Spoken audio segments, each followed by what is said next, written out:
Hello students, आइए इस video में हम लोग जानेंगे। आपसे पहले पूछ ही लेते हैं कि what you know about speed, what is speed and what is velocity. आप क्या बताएं? कहीं भी आप बोल देते हैं कि गाड़ी की स्पीड 20 मीटर पर सेकेंड या कुछ भी ऐसा है, तो या कभी कहते हैं गाड़ी की वेलोसिटी इतनी तेज़ है। तो आप दोनों में अंतर क्या जानते हैं? बताइए, सोच लीजिए कि आप इन दोनों में डिफरेंस क्या है। आखिर कुछ तो डिफरेंस होगा। कभी हम वेलोसिटी बोल देते हैं, कभी स्पीड बोल देते हैं। ऐसा क्या है जो दोनों में डिफरेंस होता है?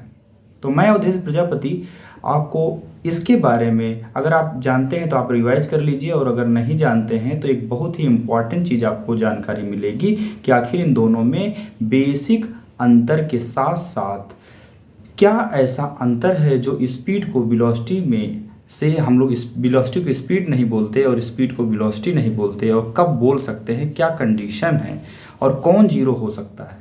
क्या दोनों जीरो हो सकते हैं? क्या वेलोसिटी जीरो हो सकती है? क्या स्पीड जीरो हो सकती है? इन सारी चीज़ों के बारे में इस छोटे से वीडियो 5 से 6 मिनट के वीडियो में आपको सारी चीज़ों की जानकारी मिलेगी।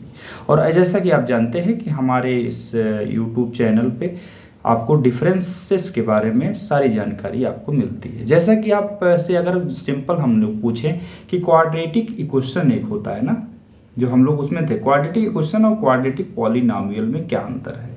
तो काफ़ी लोगों ने हमारा वो वीडियो नहीं देखा होगा, देख लीजिए कि क्वाड्रेटिक इक्वेशन और क्वाड्रेटिक पॉलिनॉमियल में अंतर क्या है। इक्वेशन में इक्वल टू जीरो होता है, लेकिन पॉलिनॉमियल में कभी जिंदगी में इक्वल टू जीरो नहीं होता। इक्वल टू नहीं, इक्वल का साइन लगता ही नहीं है अगर पॉलिनॉमियल है।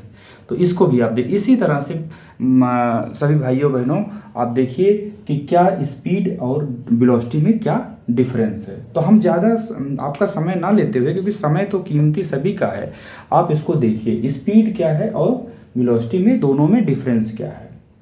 तो सभी लोग समझते होंगे कि स्पीड इक्वल टू क्या होता है। बताइए, डिस्टेंस अपॉन टाइम। क्या होता है? Distance upon time. All of you know, distance upon time को ही हम लोग स्पीड कहते हैं। तो सही है, यानी डिस्टेंस पर unit time is known as speed. तो स्पीड में कभी हम स्पीड बोलते हैं, कभी क्या बोलते हैं, जो स्पीड बोलते हैं हम वेलोसिटी। वेलोसिटी के बारे में दोनों लिख करके तब हम आपको बताते हैं आखिर अंतर क्या है। वेलोसिटी के बारे में अगर हम लोग देखें तो वेलोसिटी इक्वल टू क्या होता है? डिस्प्लेसमेंट। क्या होता है? डिस्प्लेसमेंट। डिस्प्लेसमेंट अपॉन टाइम, या टाइम टेकन भी कह सकते हैं, वो यानी कितना कवर करने में कितना समय लिया, तो टाइम टेकन। तो स्पीड इक्वल टू क्या होता है? Distance upon time. Velocity equal to displacement upon time. अगर आप डिस्टेंस और डिस्प्लेसमेंट में अंतर जानते हैं तो ठीक है, नहीं जानते हैं तो हमारे वीडियो इसके पर बन चुका है, डिस्टेंस और डिस्प्लेसमेंट दोनों में क्या अंतर है, तो आप उसको अच्छे से देख सकते हैं। यहाँ तक हमें यहाँ पर थोड़ा सा जानकारी दे दें कि डिस्टेंस एक स्केलर क्वांटिटी है और डिस्प्लेसमेंट एक वेक्टर क्वांटिटी है। उसी हिसाब से दोनों की यूनिट आप बता सकते हैं, दोनों की यूनिट सेम होती है, क्योंकि डिस्टेंस की यूनिट क्या होती है? मीटर। टाइम की यूनिट क्या होती है? सेकेंड। तो स्पीड की यूनिट क्या हो जाएगी? मीटर पर सेकेंड। स्पीड की यूनिट क्या हो जाएगी? मीटर पर सेकेंड। तो पर का मतलब जानते हैं? पर मतलब होता है 1, यानी मीटर पर 1 सेकेंड। 1 सेकेंड में 1 मीटर यहाँ जा रही है, तो यानी पर का मतलब आप समझिएगा, इसका मतलब metre. Speed equal to distance upon time.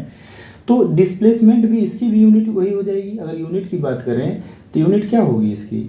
Unit जो स्पीड की आपकी हुई वही किसकी यूनिट होगी? क्योंकि आपको बताया गया था कि डिस्टेंस की यूनिट भी मीटर होती है, डिस्प्लेसमेंट की यूनिट भी मीटर होती है, तो यूनिट इसकी दोनों की सेम हो जाएगी, जो कि हो जाएगी डिस्प्लेसमेंट की यूनिट मीटर, टाइम की यूनिट क्या होगी? सेकेंड। तो आखिर अंतर क्या है बेटा?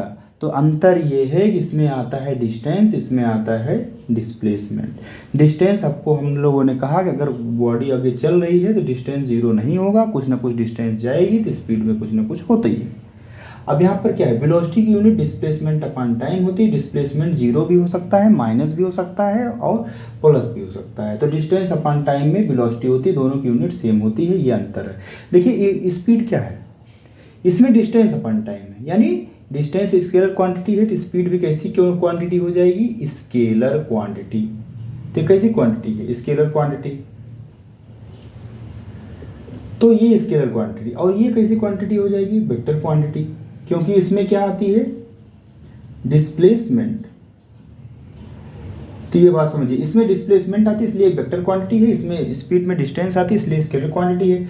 तो जो स्पीड है, स्पीड वेलोसिटी में ज़्यादा अंतर नहीं है, मीटर पर सेकेंड, लेकिन ये बात आप याद रखिएगा कि डिस्टेंस अपॉन टाइम और डिस्प्लेसमेंट अपॉन टाइम ही पूरी तरह से इसको अलग करता है। इसमें डिस्प्लेसमेंट लेते हैं, इसमें क्या लेते हैं, डिस्टेंस लेते हैं। दोनों की यूनिट क्या होती है, सेम होती है। एक लेकिन ये ध्यान दीजिए कि स्पीड स्केलर क्वांटिटी है जबकि वेलोसिटी जो है वेक्टर क्वांटिटी है। ये दोनों में खास अंतर होता है, ये दोनों की क्वांटिटी कैसी होती है, अलग होती है। अच्छा आपसे ये बताएं कि जो यूनिट होती है क्या मीटर पर सेकेंड ही होती है? तो सभी लोग समझिएगा, मीटर पर सेकेंड यूनिट नहीं और बड़ी यूनिट भी हो सकती है, यानी किलोमीटर भी हो सकती है और आर भी हो सकती है। यहाँ पर भी सेम चीज़, किलोमीटर पर आर। अगर हम लोग क्या करें, डिस्प्लेसमेंट या डिस्टेंस को किस में ले लें, किलोमीटर में, टाइम को किस में ले लें, आर में, तो इसकी यूनिट क्या होगी, किलोमीटर पर आर होगी। सभी लोग ध्यान समझिएगा, और इसकी यूनिट किलोमीटर पर आर होगी। लेकिन क्या इसमें और इसमें कोई रिलेशन है, किलोमीटर पर आर से मीटर पर सेकेंड में कोई रिलेशन है?